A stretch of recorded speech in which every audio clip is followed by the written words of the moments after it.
Hoje o índice CNN volta a olhar para a corrida dos partidos nas capitais. Até o início de abril ainda vai acontecer muita movimentação por causa do prazo final de filiação para quem quiser disputar eleições em outubro, a chamada janela partidária.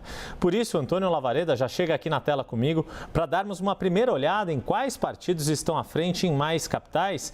E Lavareda, já tivemos mudanças importantes desde que a gente mostrou essa primeira lista, se não me engano, na segunda edição aqui do índice CNN. Bem-vindo, Lavareda. Olá, Yuri. Olá, espectadores da CNN. É verdade, Yuri. Nós vamos ver agora que houve uma mudança importante na pole position dessa disputa. Obviamente, como você lembrou, ainda há muitos meses distantes das urnas, da votação, mas já há alguns sinais que devem ser levados em conta por todos nós que analisamos com atenção essas eleições de 2024. Deixa eu pedir para já colocarem aí, ó, tá aqui a primeira tela que mostra aqueles que estão na linha de frente, né, Lavareda? E o MDB, que quando a gente fez esse primeiro levantamento, tinha 5 prefeituras liderando a disputa em 5 prefeituras nessa pré-campanha, acabou perdendo uma posição e quem subiu, para surpresa de muito pouca gente, é o PSD, Lavareda. Olha, Yuri, o PSD subiu e, como você vê, ele tem uma distribuição nas regiões bastante homogênea, digamos assim. Ele só não lidera, né? Ele tem 6 candidatos à frente, nesse momento, nas disputas, e a única região onde ele não tem nenhum nome liderando à frente das pesquisas é a região norte, por enquanto. Agora, esse crescimento do PSD, como você diz, não deve surpreender ninguém. Por quê? Porque o PSD fez, até o final do ano passado, uma verdadeira arrancada, Yuri, no que concerne a recrutamento de prefeitos que estavam em outros partidos. Ou seja, ele foi atrás e passou o rodo, o PSD, da eleição de 2020 para o final do ano passado, Yuri, cresceu 47%. Ou seja, ele chegou a 968 prefeitos no final do ano passado e é o primeiro colocado nas capitais e o primeiro colocado em todo o Brasil. Pois é, o União Brasil também é um partido, aliás, que se destaca depois desta fusão DEM-PSL, está vivendo ali as suas situações, mas também está à frente. Eu vou pedir para o pessoal ir trocando as telas das artes, Lavareda, para a gente poder prosseguir pelo ranking, que aqui a gente pega o pelotão do meio. E dá para perceber que o próprio PL do ex-presidente Jair Bolsonaro, assim como republicanos, também tem conseguido algum protagonismo nessa corrida por lideranças nas capitais, Lavareda. Fazendo um comentário rápido sobre esses 2 atores partidários que você comentou, que você chamou a atenção, Yuri, o PL e o Republicanos. O PL está na 4ª posição, nosso índice CNN, no ranking dos partidos, nas capitais, e está perto disso, ele está na 5ª posição no conjunto do país. Ele tem 371 prefeituras no conjunto do Brasil, ele cresceu relativamente pouco do ano da eleição de 2020 até o final do ano passado. Ele hoje cresceu só 7%, tem 371 prefeitos. Já o Republicanos, ele aparece melhor nas capitais, onde é o 5º colocado, do que no total do Brasil. Ele tem no total do Brasil 257 prefeituras no momento, tinha até o final do ano passado, e ocupando a 9ª posição no conjunto do país. Yuri. Enquanto a gente já colocar uma outra questão, vou pedir a última tela aqui da nossa arte, mas já te coloco uma outra questão, Lavareda, daí é o pessoal que está mais estável ali, mas já querendo te trazer um outro ponto. É possível a gente destacar alguma diferença entre esse cenário nas capitais e nas demais cidades do país, Lavareda? Olha, a diferença de respeito a, por exemplo, o PT. Vamos pegar, isso talvez sintetize a diferença. Certo? O PT não está liderando até o momento em nenhuma das capitais. O PT, o partido que ocupa no momento a presidência da República. Ele cresceu, contudo, no conjunto do país, ele cresceu 25% entre a eleição 2020 e o final do ano passado, quando foi computada a listagem do Tribunal Superior Eleitoral. Ele tem hoje ao final do ano passado, 227 prefeitos e ocupava a 10ª posição no conjunto do país.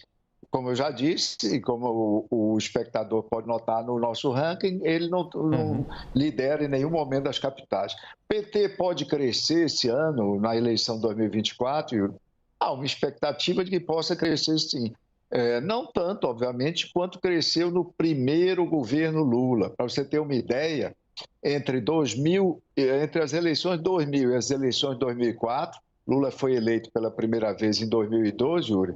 Lembrando, o PT cresceu naquela eleição, 2000, cresceu 120%. Foi um partido que deu um salto fantástico quando o Lula, pela primeira vez, ocupou a presidência. Agora ele está crescendo esses 25% até o final do ano passado, mas ainda está cedo para nós vermos como o PT sairá dessa janela partidária. E a cidade, por enquanto, que o PT tem maior expectativa de que pode ou assumir a liderança ainda na campanha é Teresina, que está na segunda posição, mas pelo que a gente tem visto, pode ter um movimento ali por ter o governador Rafael Fonteles e o próprio fato do Piauí, do estado do Piauí como um todo, ser um dos estados mais lulistas do país. Uma parte das mudanças que a gente tem visto no índice CNN já reflete as trocas partidárias, a janela partidária que a gente falou, mas também há casos de quem passou à frente dos adversários, e aí uma outra cidade que vale a gente citar de exemplo é Curitiba, em que há já um movimento bastante grande, muita gente ali num cenário ainda embolado, mas já surgiu um novo líder com vice-prefeito.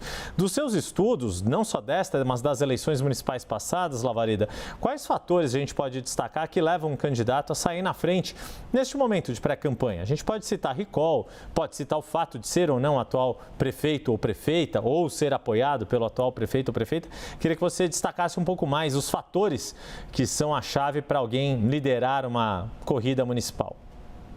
Do ponto de vista da história das eleições municipais brasileiras, e especificamente nas capitais, Yuri, a condição para um candidato estar liderando no momento entre as mencionadas, em primeiro lugar, a incumbência, o fato da pessoa estar sentada na cadeira de prefeito, controlando a máquina, como se diz, com a caneta na mão, capacidade de deflagrar políticas públicas, se comunicando de manhã, tarde e de noite com o eleitorado. Isso é uma vantagem. Isso leva, frequentemente, a grandes coligações de apoio nas câmaras municipais, que redundam em alianças majoritárias para a eleição majoritária grande, que, por sua vez, redundam em muito tempo de televisão e rádio. Nas capitais, todas elas, há televisão e rádio nas campanhas. Para você ter uma ideia, Yuri, na última eleição, quem ganhou a eleição, ou seja, chegou em primeiro lugar no primeiro turno, em 80% dos casos, ou tinha o maior ou o segundo maior tempo de televisão e rádio.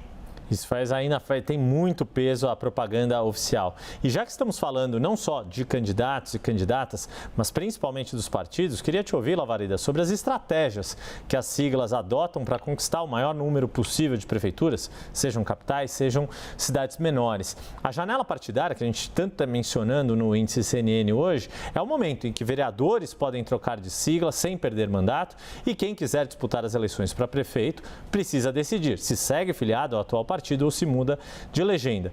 E ainda chama, nessas ausências, a gente falou já um pouco dessa ausência do PT no ranking, o quanto os partidos têm trabalhado ali para melhorar essa situação, Lavareda. Mas a grande questão que eu queria te colocar é justamente o que os partidos podem fazer para atrair os candidatos mais competitivos e o que a gente ainda vai ver nesses cerca de 10 dias que falta para terminar a janela partidária.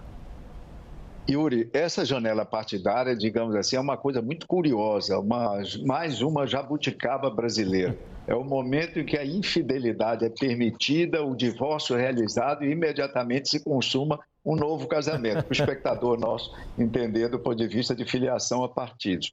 Enquanto nós conversamos, Yuri, com certeza está havendo em todo o Brasil uma autêntica guerra, como a expressão popular, uma guerra de foice, não é? Embora silenciosa, abaixo da linha de visibilidade, inclusive, em muitos casos, da imprensa, entre os partidos para conquistar prefeitos. Por quê? Porque já se viu que nada aumenta tanta probabilidade de um partido eleger muitos prefeitos do que já ter prefeitos concorrendo à eleição. Ou seja, é o fator reeleição. Então, os partidos estão atrás de filiar prefeitos. ou seja, roubar prefeitos dos outros partidos, ou melhor dizendo, atrair prefeitos dos outros partidos. E quais são as armas mais utilizadas, as armas disponíveis? E aí os grandes partidos levam uma grande vantagem hoje. São basicamente 5. Em primeiro lugar, eu já falei nisso, grandes partidos têm maior tempo de televisão e rádio, que é uma variável super importante. Segundo, grandes partidos têm um volume maior de recursos do fundo eleitoral, e isso é um oferecimento, né, que faz bastante diferença para um prefeito que vai ter dificuldade de custear a sua campanha. Terceiro, você precisa lembrar que os grandes partidos, muitos deles ocupam ministérios, então esses ministérios podem ajudar os municípios efetivamente. Quarto, as prefeituras, os partidos têm participação frequente nas prefeituras e nas secretarias, nos governos estaduais. Então, os partidos oferecem postos de secretários, de diretores de departamento, ou seja, usam o fatiamento da máquina para atrair novos prefeitos. E, por último, e isso é muito importante e pouco percebido, na maioria dos casos, pela capacidade dos grandes partidos de estruturarem chapas de vereadores, Yuri. Chapas de vereadores. Os pequenos partidos, nesse momento, estão sofrendo muito para estruturar essas chapas de vereadores. E os grandes partidos têm melhores condições de fazer isso. E isso tornou um problema dramático para todos os partidos a partir do final das coligações nas eleições proporcionais. Em suma, são esses 5 as principais ferramentas, utensílios, moedas de troca estão sendo utilizadas pelos partidos. E aí cada partido, na chamada nominata, que é a lista dos candidatos a vereador, precisa ter tanto aqueles bons de votos quanto aqueles que fazem o trabalho de base ali nos redutos eleitorais. Este é Antônio Lavareda, sociólogo, cientista político e parceiro de todas as semanas aqui no Índice CNN.